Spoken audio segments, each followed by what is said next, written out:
ನಮಸ್ಕಾರ ಸ್ನೇಹಿತರೆ, ನನ್ನ ಹೆಸರು ಎಸ್.ಜಿ. ಹೆಗ್ಡೆ ಅಂತ. ನಾನೊಬ್ಬ ರಿಟೈರ್ಡ್ IAS ಆಫೀಸರ್. ನಾವು ಈಗ ನಮ್ಮ ರಾಮಯ್ಯ ಕ್ಯಾಂಪಸ್ಸಲ್ಲಿ IAS ಕೋಚಿಂಗ್ ಅಕಾಡೆಮಿನ ಪ್ರಾರಂಭ ಮಾಡಿದ್ದೀವಿ. ನಾನು ಇಲ್ಲಿ ಚೀಫ್ ಕೋಆರ್ಡಿನೇಟರ್ ಆಗಿ ಸೇರಿಕೊಂಡಿದ್ದೀನಿ. ಈ IAS ಆಫೀಸರ್ಸ್ ಅಕಾಡೆಮಿ ವಿಶೇಷತೆ ಏನು ಅಂತಂದರೆ, we have Tide up with A Chennai based officers IAS academy. This Chennai-based IAS Officers Academy is founded and managed by former IAS officers only. IAS, IPS, IRS ಸರ್ವಿಸ್ನಲ್ಲಿ ಕೆಲಸ ಮಾಡಿದಂಥ ಅಧಿಕಾರಿಗಳು ಈಗ ಈ ಅಕಾಡೆಮಿಯಲ್ಲಿ ಕೆಲಸ ಮಾಡ್ತಾ ಇದ್ದಾರೆ. They are only taking the classes. ಈಗ ಮೊನ್ನೆ ನೀವೆಲ್ಲ ಗಮನಿಸಿರ್ಬೋದು, ಈಗ ಮೊನ್ನೆ ತಾನೇ ಇತ್ತೀಚಿನ UPSC ರಿಸಲ್ಟ್ ಹೊರಬಂದಿದೆ.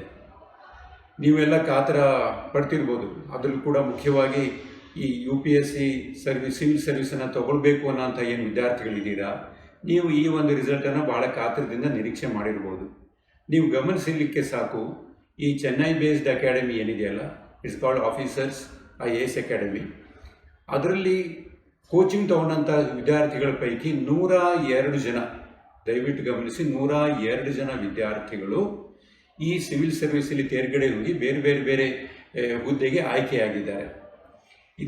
ಇದು ಯಾಕೆ ಸಾಧ್ಯ ಆಯಿತು ಅಂತಂದರೆ, ಈ ಅಕಾಡೆಮಿಯಲ್ಲಿ ಪಾಠ ಮಾಡ್ತಕ್ಕಂಥವ್ರು, ಕೋಚಿಂಗ್ ಮಾಡ್ತಾ ಇರೋಂಥವ್ರು, ಗೈಡ್ ಮಾಡೋರು, ಮೆಂಟರಿಂಗ್ ಮಾಡೋರು, ಇವರೆಲ್ಲ ಫಾರ್ಮರ್ IAS, IPS, IRS ಆಫೀಸರ್ಗಳೇ ಆಗಿದ್ದಾರೆ.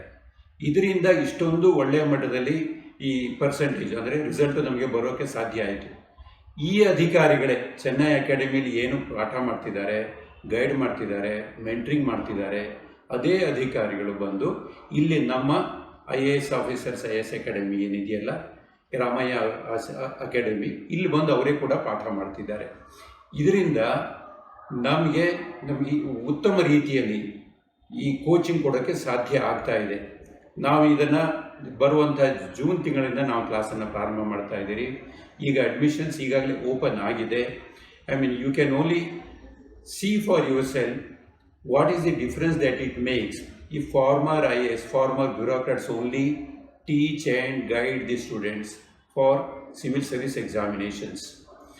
And our academy is in Ramaya campus only, and we are providing all the basic infrastructure facility that is required for conducting these classes. Library facility is there. Hostel accommodation also we are providing for our station students. And I request that you students, you can visit our campus, you can visit our office, you can see for yourself the facilities we are providing, and you can have an interaction with me also if you have any clarification, and I will be happy to provide. And I am looking forward to meeting you all and wish you all the best.